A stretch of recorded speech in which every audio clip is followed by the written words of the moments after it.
Hello guys. आज का हमारा टॉपिक है electrical trade and tools. Electrical में जो भी टूल्स काम में आते हैं उसको आज हम डिटेल में बात करते हैं। ठीक है, इनका एप्लीकेशन कहाँ काम में आते हैं। देखिए, हर ट्रेड के हिसाब से, हर प्रोफेशन के हिसाब से टूल्स अलग अलग होते हैं। ठीक है, तो ये जो हमारे टूल्स हैं ये इलेक्ट्रिकल में खास तौर पे काम आने वाले हैं। इसमें कुछ कुछ टूल ऐसे होते हैं जो इलेक्ट्रिकल, मैकेनिकल, इलेक्ट्रॉनिक तीनों में काम आते हैं। ठीक है, और कुछ टूल ऐसे होते हैं जो स्पेशली पर्टिकुलर एक ट्रेड के लिए ही बनाए जाते हैं। तो ये जो हमारे टूल्स हैं, ये अभी नंबर 1 पे है हमारा कॉम्बिनेशन प्लायर। देखिए, इसके बारे में मैं आपको बता रहा हूँ डिटेल में, लेकिन ये टूल A to Z सारे टूल मैं आपको दिखाऊंगा। ठीक है, वो मैं कलेक्ट कर रहा हूँ, थोड़ा कलेक्शन हो चुका है, थोड़ा रह गया है। ठीक है, मैं अभी नेक्स्ट वीडियो में एक एक चीज आपको दिखाऊंगा बिल्कुल ये कैसी होती है। ठीक है, और उसको बताऊंगा, उसके पार्ट्स के नाम भी बताऊंगा, इसको किस किस नाम से जाना जाता है। तो सबसे पहला है हमारा कॉम्बिनेशन प्लायर। कॉम्बिनेशन प्लायर जो बच्चों को समझ नहीं आ रहा होगा, खास तौर से मैं उनसे बोल रहा हूँ कि कॉम्बिनेशन प्लायर बेटा वही प्लायर होता है जो हमारे अक्सर घरों में काम आता है, इलेक्ट्रिशियन के पास होता है, यहाँ तक कि हर एक के पास लगभग हर घर में होता ही होता है।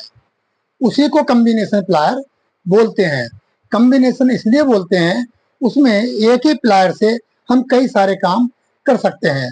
जैसे फ्लैट चीज को पकड़ना, या फिर राउंड चीज को पकड़ना, या वायर काटना, वायर छीलना, या और भी कोई हायर कटिंग करने के जो हार्ड वायर होते हैं उन्हें भी काट देता है वो। और इंसुलेटेड होता है, तार को मरोड़ना, बहुत सारे काम करता है। वो मल्टीपर्पज होता है बिल्कुल, मतलब एक तरीके से वो हर काम में आता है, बेसिक है, वो हर घर में जरूरत पड़ती है। उसे बोलते हैं हम कॉम्बिनेशन प्लायर। इलेक्ट्रिकल जब मैंने लिखा है तो बेटा समझ जाना, सारे टूल हमारे इंसुलेटेड होते हैं। तो उनके हैंडल होते हैं पकड़ने वाले, वो इंसुलेटेड होते हैं। वो इसलिए क्योंकि इलेक्ट्रिकल में काम करना है भाई, मैकेनिकल में तो कोई जरूरत नहीं है इंसुलेटेड प्लायर की, वो तो नंगे भी चल जाएंगे। लेकिन इलेक्ट्रिकल में खास तौर से जो भी उनके हैंडल वगैरह होते हैं वो इंसुलेटेड होते हैं। ठीक है, तो flat knows plier. Flat knows plier, flat knows तो हमारी कॉम्बिनेशन प्लायर में भी होती है, सबसे लास्ट में जाके। ठीक है, नोज तो फ्लैट है, लेकिन इसमें लिखा हुआ है फ्लैट नोज प्लायर। वो स्पेशली फ्लैट नोज प्लायर ही है। वो पूरे के पूरा जो प्लायर है हमारा, वो एक लंबी नोज बनी हुई है, चोंच बनी हुई है, तो उसे, और उसके जो आगे की चोंच होती है वो फ्लैट होती है। वो अक्सर छोटी चीजों को पकड़ने में काम आती है। ठीक है, हम उसे बाहर भी पकड़ सकते हैं, ऐसी कोई बात नहीं है, लेकिन छोटी चीज को पकड़ के कहीं टाइट करना है, कहीं सोल्डरिंग करनी है, वो भी मल्टीपर्पज होता है लगभग। ठीक है, उसे कहते हैं फ्लैट नोज प्लायर। एक होता है साइड कटिंग प्लायर। ये भी आप लोगों ने होता देखा नहीं देखा है, ये सिर्फ वायर को काटने के ही काम आता है, काटने का, और इससे छील भी लेते हैं। ये सब चीज मैं दिखाऊंगा आपके लिए। ठीक है बेटा, फिलहाल आप समझ लो, साइड कटिंग प्लायर वो इसलिए है कि उसकी एक साइड से हम कोई भी चीज काट सकते हैं। ठीक है, इसलिए उसको साइड कटिंग प्लायर बोलते हैं।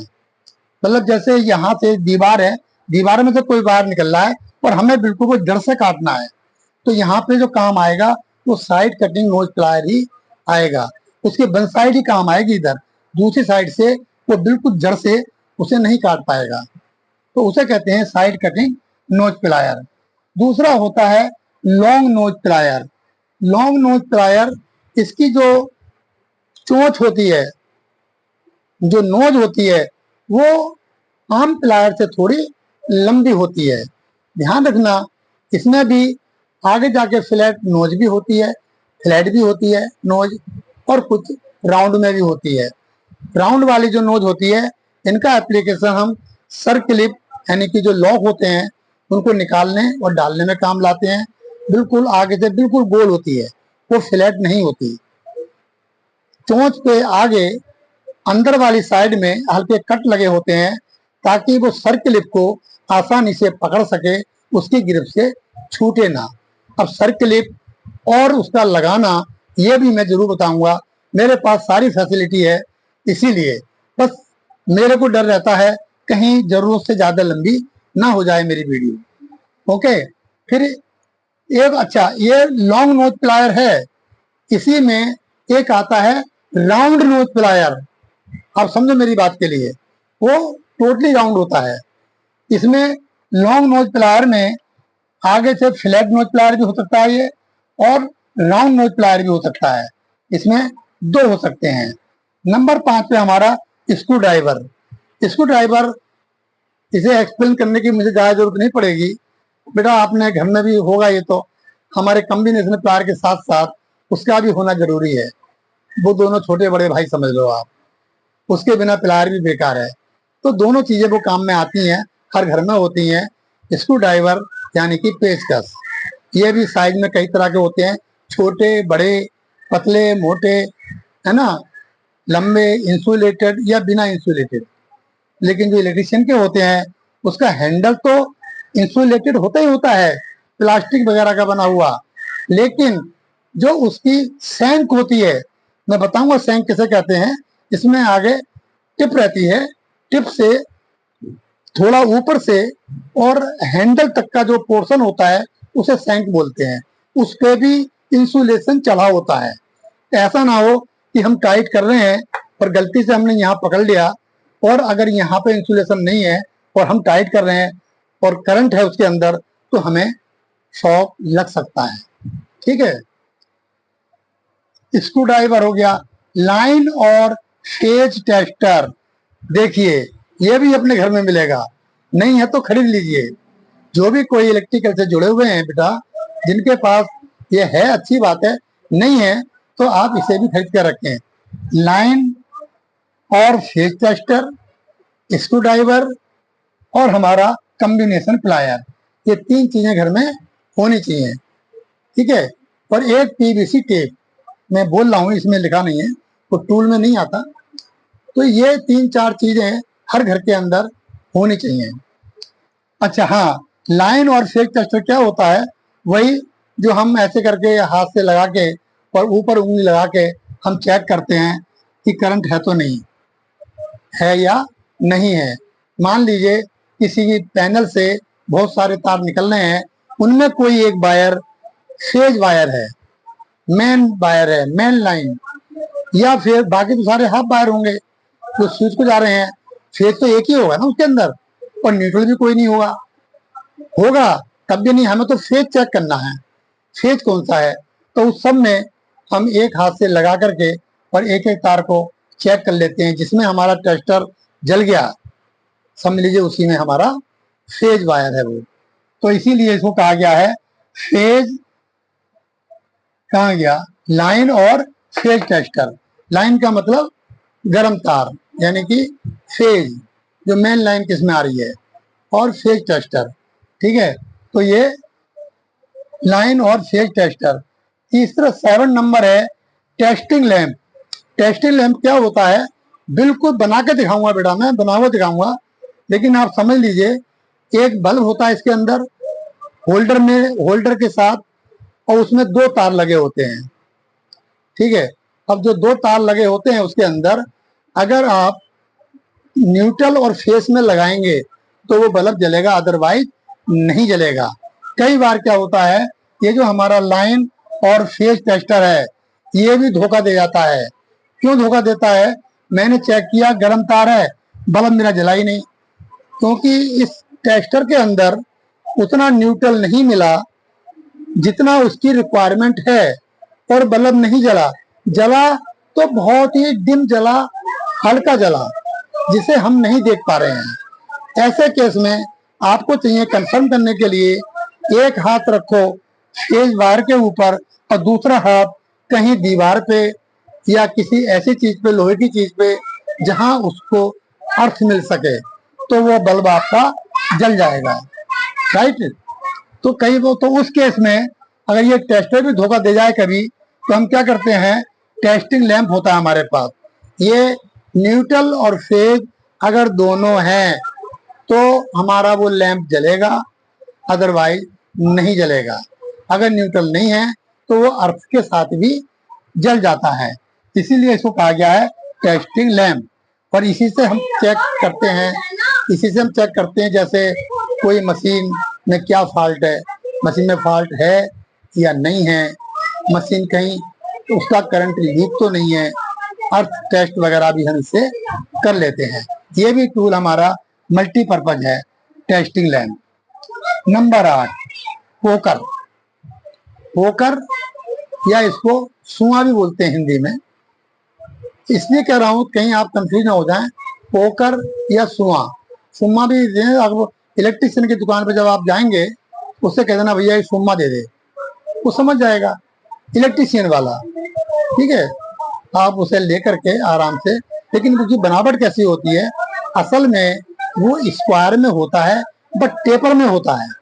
आगे चोंच होती है और हैंडल तक पूरा वो टेपर में होता है बट स्क्वायर में होता है। उसका चारों किनारों में से हर किनारा कटिंग एज होता है। आगे चोंच तो होती है बट चोंच भी स्क्वायर में होती है। लास्ट पॉइंट तक वो स्क्वायर में ही होता है लेकिन टेपर में होता है। अब इसका एप्लीकेशन क्या है, मान लीजिए मेरे को स्क्रू लगाना है किसी बोर्ड के अंदर, बोर्ड तो लकड़ी का होगा या हो सकता है किसी और चीज का भी हो, सनमाइका का, बैकेलाइट का। तो ये पोकर हमारा किस काम में आता है, जैसे हम लोहे में ड्रिल मारते हैं तो हमें सेंटर पंच से निशान लगाते हैं ताकि हमारी ड्रिल आराम से स्लिप ना मारे, और उसके लिए जगह बनाते हैं पहले। इसी तरीके से पोकर से भी स्क्रू टाइट करने के लिए हम हाथ के प्रेशर काफी है, कोई हथौड़ी की जरूरत नहीं पड़ेगी। हाथ के प्रेशर से हम उसमें क्या करते हैं, थोड़ा सा टाइट करेंगे तो वो उस सीट को काट देगा और थोड़ी सी वहां जगह बना लेगा। अगर घुमाते रहेंगे तो उसमें बहुत बड़ा भी छेद हो सकता है, ठीक है। हमें सिर्फ पेच लगाने के लिए थोड़ी जगह बनानी होती है, खास तौर से वुड के अंदर, लकड़ी के अंदर। उसके बाद हम स्क्रू ड्राइवर से आराम से उसे टाइट कर सकते हैं, कितना भी फुल्ली टाइट, और वो लूज भी नहीं होगा, उसकी टाइटनेस बहुत ज्यादा होती है। आप समझ गए। तो ये हो गया हमारा पोकर। नंबर 9 है राल प्लग टूल। राल प्लग टूल, बच्चों जिस टूल के नाम, बहुत से टूल ऐसे होंगे जो आपको लग रहा होगा कि हम पहली बार सुन रहे हैं और सुन भी पहली बार रहे होंगे। राल प्लग टूल क्या होता है अब आप ये समझिए। काम तो इसका पोकर वाला ही है, ध्यान दीजिए मेरी बात को, काम इसका पोकर वाला ही है। फर्क इतना है, पोकर लकड़ी पे काम करता है और राल प्लग टूल किस पे, सीमेंट की दीवार पे, आरसीसी में काम करता है। मान लीजिए आरसीसी की दीवार है, पिलर है, हमें उसमें कुछ अगर कोई चीज ठोकनी है तो हम क्या करते हैं, राल प्लग टूल से हथौड़ी मार के, इसमें हाथ काम नहीं करेगा, हथौड़ी मारते रहते हैं, उसे घुमाते रहते हैं, हथौड़ी मारते रहते हैं, घुमाते रहते हैं, और उसमें हमारे इच्छा अनुसार काफी गहराई तक उसमें छेद हो सकता है, कम से कम 8 से 9 mm तक का, ठीक है, 7-8 mm का, 6 mm का, डिपेंड करता है जो उसकी सैंक है, जो उसकी बिट है, वो कितनी मोटी है, ठीक है। तो ये हो गया हमारा राल प्लग टूल। नंबर 10 है हैमर्स। हैमर्स, लास्ट में मैंने एस लगा दिया है, जी हाँ, हम एक हैमर की बात नहीं कर रहे, हैमर बहुत तरह के होते हैं, इसीलिए हम सिर्फ हैमर के बारे में बात करेंगे कि हैमर सभी को पता है, चोट मारने के लिए हमें एक हैमर की जरूरत होती है, और इसकी स्पेसिफिकेशन हम जानते हैं 2 तरीके से। जो उसका पेन होता है उसकी शेप क्या है, दूसरा उस हैमर को जो हमें रिक्वायरमेंट है वो हमें कितने वजन का है, कितने केजी का, कितने किलोग्राम का। हथौड़े 100 ग्राम से लेकर के और बहुत बड़े बड़े कई किलो तक के होते हैं, ठीक है। तो हमें जब चूज करना होता है हैमर, तो हमें देखना होता है कि हमें छेद अगर दीवार में भी करना है, चोट मारनी है, कटिंग करनी है, तो कितना केजी का फोर्स लगेगा, जो हमारी दीवार टूट जाए, उसी हिसाब से हम हैमर का चयन करते हैं कि भाई 1 किलो का हैमर दो हमें या 2 किलो का दो। इसी तरीके से हैमर का जो और इस्तेमाल होता है सीट वगैरह को बेंड करने में, तो दूसरा साइड जो होता है उसका 2 साइड होती हैं। एक तो फ्लैट पेन होता है, फ्लैट बिल्कुल। दूसरा क्या होता है, पेन बना होता है, क्रॉस टाइप होता है, बहुत सारे, ठीक है, कई टाइप के होते हैं वो, जैसे cross peen hammer, ball peen hammer. अगर उसकी एक टिप गोल है, एक फ्लैट है, तो बॉल पेन हैमर, और एक की पिन क्रॉस है, थोड़ी टेपर में है, तो वो कहलाता है क्रॉस पेन हैमर। इस तरीके से कई तरह के हैमर होते हैं, ठीक है। तो ये हो गया हमारा हैमर। नंबर 11 है मैलेट। मैलेट में भी कोई जरूरत नहीं है, बताऊंगा तो बड़ा आसान लगेगा। कुछ भी नहीं है बेटा, ये भी एक हथौड़ा है, लेकिन लोहे का नहीं है, लकड़ी का है। मेरे ख्याल से भूलने की जरूरत है ही नहीं, इसकी कोई खास स्पेसिफिकेशन नहीं है। लकड़ी का जो हैमर होता है, हथौड़ा होता है, उसी को मैलेट बोलते हैं। और इसका इस्तेमाल हम वहां करते हैं, जैसे कोई रबड़ की सील वगैरह ठोकनी है, ठीक है, कहीं वो सील खराब ना हो जाए, चोट भी लग जाए उस पर और वो खराब भी ना हो। लेकिन जो लोहे के हैमर हैं वो तो उसे खराब कर देंगे, ठीक है। इसीलिए लकड़ी का जो हैमर है उसी को हम कहते हैं मैलेट। नंबर 12 पे है नाइलॉन हैमर।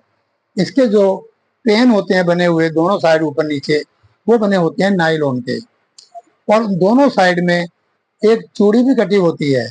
जो इसके नाइलॉन के पेन होते हैं उसके अंदर एक बोल्ट रहता है, खराब होने पे हम लूज करके दूसरा पेन उसमें लगा देते हैं। इस तरीके से वो लॉन्ग लाइफ हमारा रहता है, वो चेंजेबल है, उसमें ऑप्शन होता है, ठीक है। वो नाइलॉन के बने होते हैं। इनका काम भी उन चीजों को ठोकने में काम आता है, जैसे गजन पिन वगैरह हो गया, कोई बुश हो गया। चोट तो लगे बट उसमें किसी भी तरह का डिस्टोर्शन ना आए, कोई विकृति पैदा ना हो, कोई दाग ना आ जाए, इसीलिए हम नाइलॉन का या मैलेट का इस्तेमाल करते हैं। नंबर 13 पे है कोल्ड चीजल। कोल्ड चीजल, अब कोल्ड चीजल का मतलब, चीजल तो छेनी कहते हैं ना, ठीक है ना। तो चीजल यानी छेनी, कोल्ड यानी कि वो ठंडी होगी, नहीं बेटा, वो छुओगे तो नॉर्मली है, वो ठंडी छेनी नहीं होती। अब कुछ बच्चों को देखिए, मैं कुछ बच्चे बोलता हूँ इसीलिए, जिन बच्चों को पता है वो प्लीज इसको इग्नोर मार दें। कुछ बच्चे ऐसे होंगे तो फिर इसे कोल्ड क्यों कहते हैं। अब मैं बताऊंगा इसका एप्लीकेशन। कोल्ड चीजल का इस्तेमाल होता है, ठंडा लोहा काटने का काम आता है। इसकी बनावट भी अलग होती है। तो क्या फिर कोई हॉट चीजल भी होती है? जी हाँ, कोल्ड चीजल है तो हॉट चीजल भी होगी। कोल्ड चीजल ठंडा लोहा काटने काम आती है। जो इसकी आगे की सैंक के आगे जो टिप होता है, वो होता तो फ्लैट है, बट उसमें धार नहीं होती, थोड़ा मोटा होता है, ताकि हम लोहा काटें, चोट मारें तो लोहा तो कटे बट उसकी धार खराब ना हो। धार होती नहीं है, खराब कहां से होगी। हॉट चीजल इसके विपरीत होती है। हॉट चीजल में क्या होता है, जो आगे उसकी फ्लैट चोंच होती है, फ्लैट वाली टिप होती है, वो तेज होती है, थोड़ी तेज धार वाली होती है, ताकि गर्म लोहे को काटने में देर न लगे और गाजर मूली की तरह हमारा गर्म लोहा आराम से कट जाए, ठीक है। तो ये होगी हमारी हॉट चीजल। इसी में हमारी 2 चीजल आ गई, कोल्ड चीजल और hot chisel. Number 14 hexa. Hexa बेटा, ये भी लकड़ी काटने के काम ही आता है। ये लकड़ी काटने की जो आरियां होती हैं, कुछ आरी तो बहुत लंबी होती हैं और कुछ छोटी होती हैं बट चौड़ी होती हैं, ठीक है। उसी को हम कहते हैं हैक्सा, यानी कि लकड़ी लकड़ी काटने काम आती है।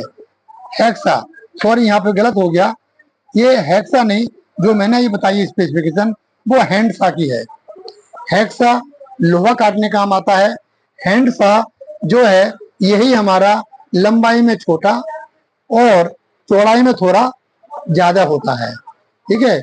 लंबाई में आम आरी के मुकाबले छोटा होता है और चौड़ाई में थोड़ा ज्यादा होता है, बहुत लंबे नहीं होते, इसके लिए इन्हें हैंडसा बोलते हैं। और ये जो मैंने बोला था 40 नंबर हैक्सा, ये लोहा काटने काम आता है और ये एडजस्टेबल भी होता है। इसमें ब्लेड को हम अपने हिसाब से छोटा या बड़ा ब्लेड, इसमें ऑप्शन होता है, हम दोनों तरह के ब्लेड लगा सकते हैं। ब्लेड को कितना टाइट रखना है वो भी हम उसको हम आराम से कर सकते हैं। उसके ऊपर एक चुटकी वाला नट लगा रहता है, जैसे टाइट करते हैं तो ब्लेड हमारा एकदम टाइट हो जाता है। ज़्यादा टाइट होगा तब भी टूटेगा, ढीला रहेगा तब भी टूटेगा। एक हर टेक्नीशियन को एक अंदाजा होता है कि इसे काटने के लिए कितना टाइट होना जरूरी है। नंबर 16 है इलेक्ट्रीशियन टू ब्लेड नाइफ।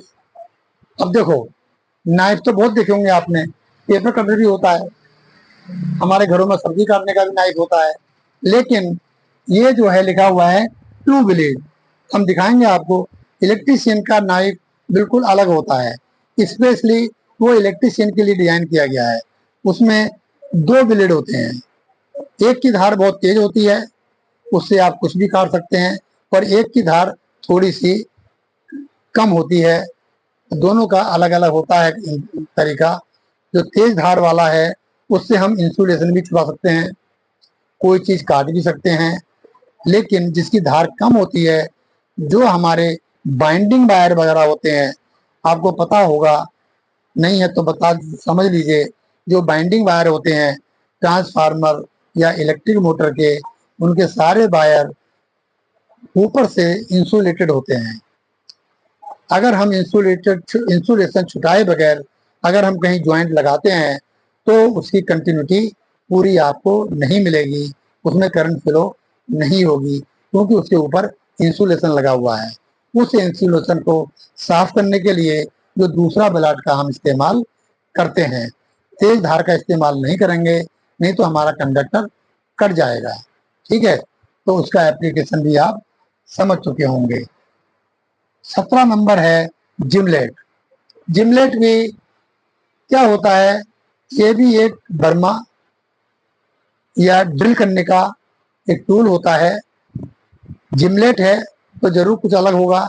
ये बेटा जो इसकी आगे की चोंच होती है वो टेपर में होती है और लंबी होती है।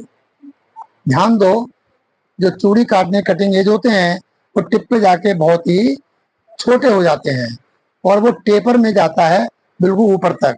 जैसे मैंने बताया था इसके बारे में, हमारा कहाँ गया वो है, जो ये था पोकर, पोकर की तरह ही होता है। पोकर में स्क्वायर में होता है और वो स्पाइरल टाइप होता है। कटिंग एज सारे स्पाइरल में होते हैं, बट सारे टेपर में होते हैं। वो भी लकड़ी में होल करने के काम आता है, उसे कहते हैं हम, ये कहाँ गया है, ये हमारा जिमलेट। ठीक है। नंबर 18 है ऑगर। ऑगर जिमलेट में कोई खास फर्क नहीं है। जो हमारी टिप होती है ड्रिल करने के लिए, वो क्या होता है, इसमें जिमलेट में टेपर में होता है पूरा, लेकिन इसमें टेपर में नहीं होता, इक्वल होता है। ठीक है।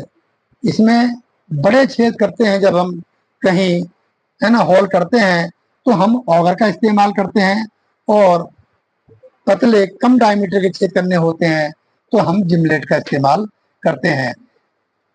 देखने में जो फर्क आएगा लगभग सेम है और सेम ही काम है। तो फर्क इतना है, जो बारीक होल करने होते हैं हमें लकड़ी के अंदर, दोनों ही लकड़ी में काम आते हैं। ठीक है। वुडन वर्क में ज्यादातर कारपेंटर के लिए यूज के लिए होते हैं ये। ठीक है, तो ये दोनों ही लगभग सेम है, बस ये बड़े होल करने का काम आता है। नंबर 19 है ट्राई स्क्वायर। ट्राई स्क्वायर, इसको आम भाषा में लोग, जो मिस्त्री हैं, जो टेक्नीशियन है, इसे गुनिया भी बोल देते हैं। गुनिया, मैं आपको बता दूं बेटा, ये जो ट्राई स्क्वायर पे मैंने एक वीडियो बनाई थी, शायद आप लोगों ने देखी होगी। ये ट्राई स्क्वायर हमारा क्या है, ये मेजरिंग टूल नहीं है। कभी आप कंफ्यूज हो जाएं, ये किसी चीज को मेजर नहीं करता। फिर किस काम में आता है? ये सिर्फ चेक करने के काम आता है, क्या ये चीज सही है या गलत है, भाई इतना बताएगा, उस चीज को ठीक नहीं कर सकता। सपोज मैंने कोई दो प्लेट या राड मुझे ऐसे जोड़नी है, ये प्लेट टाँका लगाने के बाद ये राइट एंगल में है या नहीं है, बस ये वो चेक करेगा। अगर नहीं है तो उसे ठीक करो आप, घिस के, कैसे भी करके। बस वो बताता है कि कोई भी चीज हमारी राइट एंगल में जुड़ी है या नहीं जुड़ी है। या आप फिटर शॉप में प्लेट दे दी जाती है लोहे की, ठीक है, उनको कहते हैं इसको फाइलिंग करो। ये प्रैक्टिकल का एक हिस्सा है, फाइलिंग, कटिंग। तो फाइलिंग वाले केस में क्या होता है, उसको चारों जो उसके कोने होते हैं उन्हें स्क्वायर में फाइलिंग करके स्मूथ करना होता है। तो चारों कोनों को चेक करते हैं ट्राई स्क्वायर के थ्रू कि ये राइट एंगल में है या नहीं है। ओके, 20 नंबर है की होल सा। सा का मतलब तो है यारी, की होल मतलब जो पतला छेद करने काम में लकड़ी के अंदर, उसको की होल सा बोलते हैं। ये भी हर तरीके से बहुत पतली होती है और लंबी होती है और टेपर में होती है। इस आरी का काम होता है किसी वुडन के अंदर हम कोई की होल बनाने का काम ला सकते हैं। जैसे चाहे स्क्वायर में बनाओ, रेक्टेंगल बनाओ या कैसे भी बनाओ, लेकिन गोल नहीं। ठीक है, गोल बनाने के लिए तो हम लोग इसी का इस्तेमाल करते हैं, जिमलेट का और ऑगर का या ड्रिल का। ओके, ट्राई स्क्वायर की होल सा फाइल्स, इसमें मैंने एस लगाया बेटा क्योंकि हम यहाँ पे एक फाइल नहीं होती, बहुत सारी फाइल होती है। जैसे rectangle file, square file, flat file, round file, half round file. ये मेरी जुबान पे थे, मैंने आपको बता दिया। बाकी फाइल और भी बहुत तरह की होती हैं, है ना। तिकोनी फाइल जो होती है वो हमारे जो लकड़ी को काटने वाली आरी होती है उसके दांते टीथ बनाने के काम आती है, उस पर धार लगाने के काम आती है। ठीक है, ऐसे ही बहुत तरह की फाइल्स होती हैं।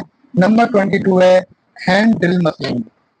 हैंड ड्रिल मशीन, देखिए हैंड लगा दिया है तो नेचुरली वो हाथ से चलने वाली होगी, लेकिन ध्यान रखना आजकल इस मशीन की जगह पे हमारी इलेक्ट्रिक हैंड ड्रिल मशीन आ गई है, उसी का काम में लाते हैं। हैंड ड्रिल सिर्फ आपको पढ़ाने के लिए रह गई है, दिखाऊंगा इसे भी ला करके। ठीक है, हैंड ड्रिल मशीन, ओके, ये सिर्फ हाथ से चलती है और हाथ से छेद कर देती है बिना बिजली की। ये सबसे अच्छी बात इसकी है, कहीं कहीं आज भी काम में आती है। हम ऐसी बिल्डिंग में जा रहे हैं, भाई लाइन तो तभी होगी ना जब उसमें वायरिंग होगी, तो इसलिए वहां पे जो भी काम करना है हमें बिना बिजली के, बिजली तो है ही नहीं, तो हम हाथ से काम कर सकते हैं। तो ये जितने भी हमारे हैंड टूल्स हैं इनका एक फायदा ये भी है कि ये बिजली से नहीं चलते, तो इसकी जगह ले ली है इलेक्ट्रिकल हैंडल मशीन ने। 23 नंबर है बायर स्टीपर। बायर स्टीपर क्या होता है, ये बायर को छीलने के काम आता है। ठीक है, इसका सिर्फ बायर को छीलने का काम आता है, इसका यही काम होता है। और चौथा होता है पिंसर। ठीक है, पिंसर क्या होता है, पिंसर, एक मिनट में बेटा थोड़ा रुको, मेरे ध्यान से उतर रहा है ये चीज। हेलो, सॉरी बच्चों, कई बार दिमाग से स्लिप हो जाती है। इनके टेक्निकल नाम इस तरह के होते हैं। ये जो पिंसल लिखा हुआ है, हम लोग या आप भी अधिकांश इसे जमूड़ा बोलते हैं, हर कारपेंटर के पास होता है। ये पिंसर करके इसने कंफ्यूज कर दिया मुझे, मेरे दिमाग से स्लिप हो गया कि पिंसर होता क्या है।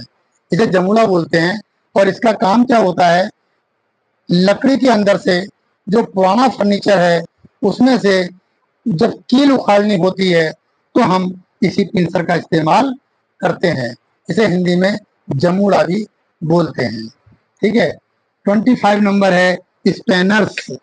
जब मैंने स्पैनर्स लिखा है तो ये भी बहुत तरह के होते हैं, जैसे राउंड स्पैनर यानी कि ring spanner, ring spanner, box spanner. ये अगर बॉक्स का बना हुआ है जिसमें हम नट को बोल्ट को फंसाते खोलते हैं तो वो बॉक्स स्पैनर है। रिंग स्पैनर, खोलने वाला सिरा उसका रिंग टाइप का बना होता है, इसलिए उसे रिंग स्पैनर बोलते हैं। स्लाइड रिंच, स्लाइड रिंच क्या होता है? स्लाइड रिंच ये भी फ्लैट चीज को पकड़ने के काम आता है। ये एडजस्टेबल होता है। सपोज हमारे पास ढेर सारी चाबी ले जाने की बजाय अगर हमारे पास एक स्लाइड रिंच है तो उसे किसी भी साइज का आप बना सकते हैं। स्लाइड रिंच छोटे बड़े भी होते हैं, एडजस्टेबल होते हैं, इसे दिखाया भी जाएगा आपके लिए, ठीक है। और तो इसे कहते हैं स्लाइड रिंच। स्लाइड रिंच की तरह ही एक रिंच और होता है, उसे कहते हैं हम पाइप रिंच। लगभग सेम होता है, फर्क इतना है कि वो पाइप पकड़ने का काम आता है और दूसरा जो स्लाइड रिंच होता है वो सिर्फ पकड़ने का काम आता है फ्लैट चीज को। तो ये 27 नंबर है पाइप रिंच। ये सिर्फ राउंड पाइप, यानी कि पाइप तो मतलब सिर्फ पाइप नहीं पकड़ेगा, ये कोई भी सिलिंड्रिकल चीज है अगर वो गोल है तो उसे हम पकड़ के होल्ड कर सकते हैं और पकड़ के उसे हम घुमा भी सकते हैं, ठीक है। जो काम हमारा स्लाइड रिंच नहीं करेगा वो हमारा पाइप रिंच कर दिखाता है। 28 नंबर है बेंच वाइज। बेंच वाइज जैसा नाम है वैसा ही काम है। जितने भी हमारे टूल हैं उनकी वर्किंग भी उनके नाम में छिपी होती है। बेंच वाइज का मतलब जो बेंच के ऊपर लगी होती है। ये क्यों लगी होती है? हमें फाइलिंग करनी है तो इस वाइज के अंदर हम क्या करते हैं, उस लोहे की प्लेट को बांध के अपने जॉब को होल्ड करके ताकि वो हिले ना, आराम से कटिंग कर सकते हैं, फाइलिंग कर सकते हैं और चोट भी मार सकते हैं, ठीक।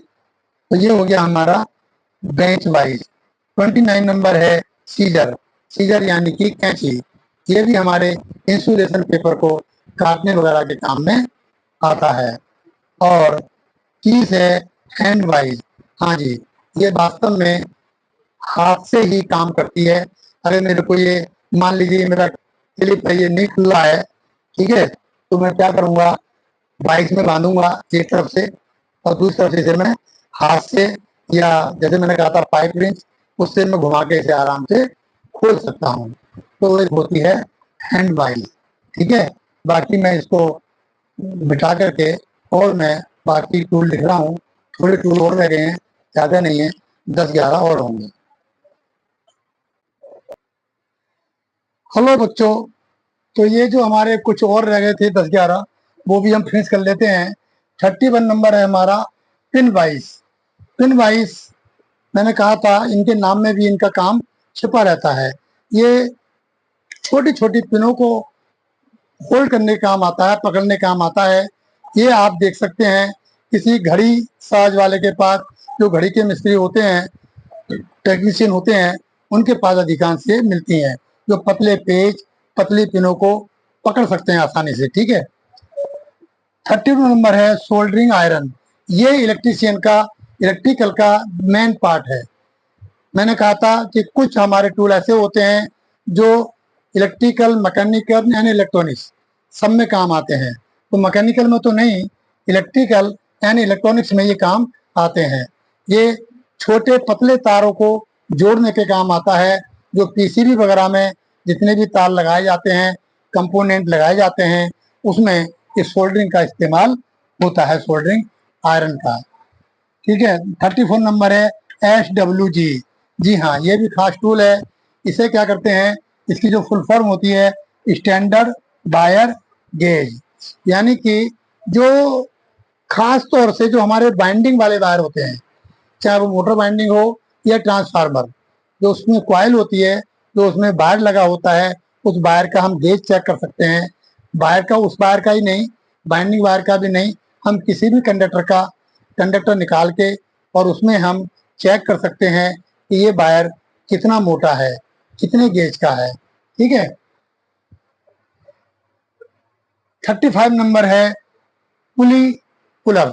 जी हाँ, ये भी एक इलेक्ट्रीशियन, टेक्नीशियन, इन लोगों के लिए खास पार्ट है, क्योंकि जब ये लोग काम करेंगे, मान लीजिए कहीं मोटर फिट करनी है तो उसमें से पुली भी चेंज करनी पड़ती है कई बार।